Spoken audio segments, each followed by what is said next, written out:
Hey friends, I'm Rebecca Milkey. I'm a style strategist, and I'm just going to jump right in today with some talking about sustainable wardrobe strategy.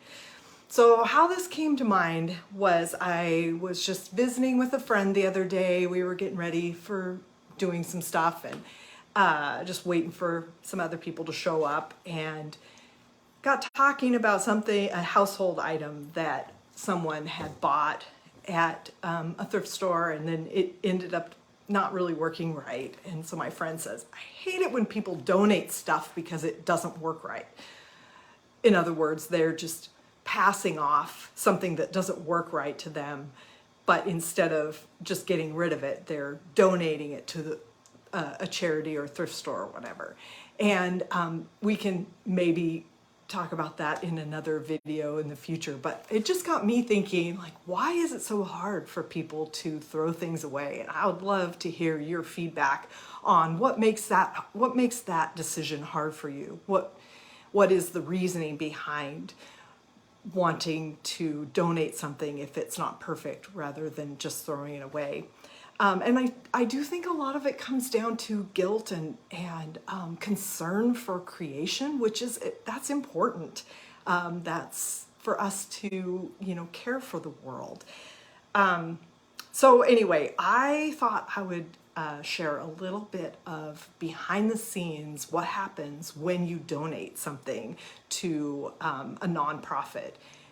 I used to sort things that got donated to a local recovery ministry here, and it was appalling. I mean, literally, it would look like it's a black garbage bag that was just full of garbage from somebody's garage. A lot of the things that were like all but worn out. So this is how it kind of works when you donate something to a thrift store. A lot of that stuff gets sorted out, and it's not sellable, so it will go in the garbage. And then these nonprofits pay disposal fees. They pay to dump this stuff. And so that comes directly out of their profit for whatever ministry it is that they're trying to support. So that's anything that has holes in it, anything that has stains, anything that's pilled, just throw it away.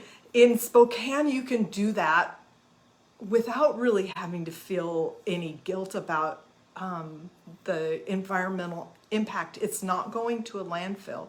It's going to an incinerator. And I know that there's some problems with that as well, but it's really, when you hear the end of this, you'll see how much better that is. Okay, so that's the first step. A bunch of stuff just gets thrown away. And you can help the ministry out by just throwing it away yourself. So some stuff gets baled for a wholesaler, and I'll come back to that.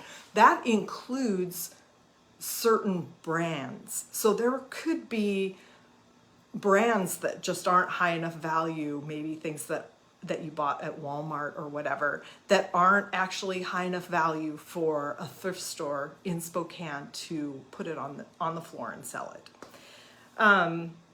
There's stuff they are going to try to sell. That stuff gets priced and it gets put out, and I think that the statistic is less than half of that actually sells.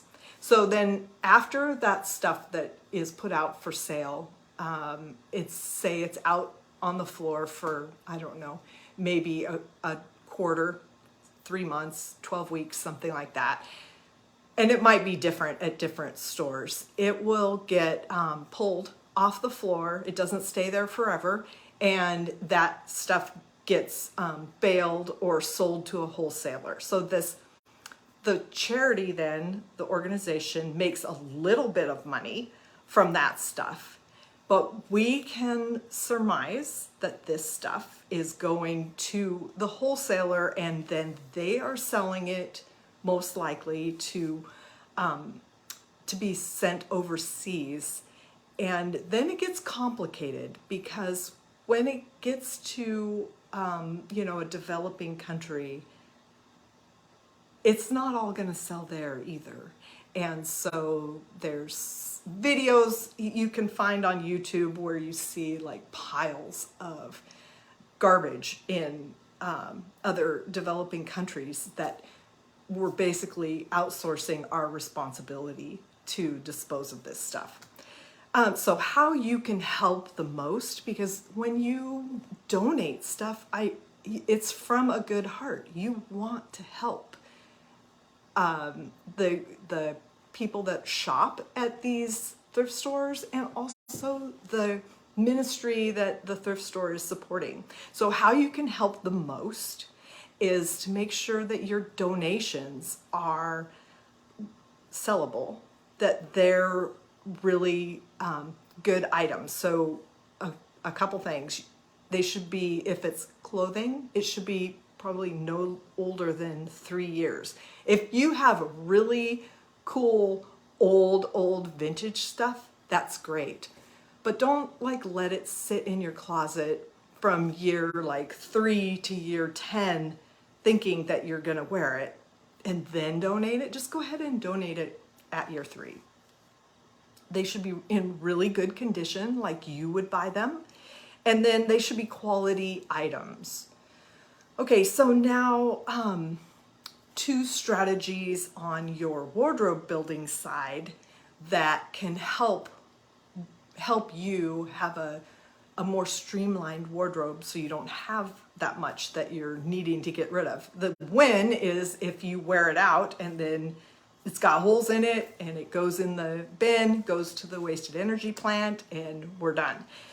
So my friend was talking about his strategy is he wants to buy fewer classic garments of good quality and then just feel free to spend real money on those. And that is a solid strategy, especially if you know what the things are that you need. His wife's strategy is the opposite. She likes to thrift and never buy anything new. That is also a solid strategy. If you're buying something that somebody else has already bought and saving it from, becoming trash, that is a solid strategy. And my approach to building my own wardrobe kind of combines those 2 things, but it's all built on the foundation of knowing what it is exactly that I need. So if you don't know what it is exactly that you need in your wardrobe, that's where I can help you. So you can hop on the fast track by buying my Essential Discovery, and that's where you'll discover your aesthetic, your silhouette, and other things that can help you really know what it is that you need in your wardrobe.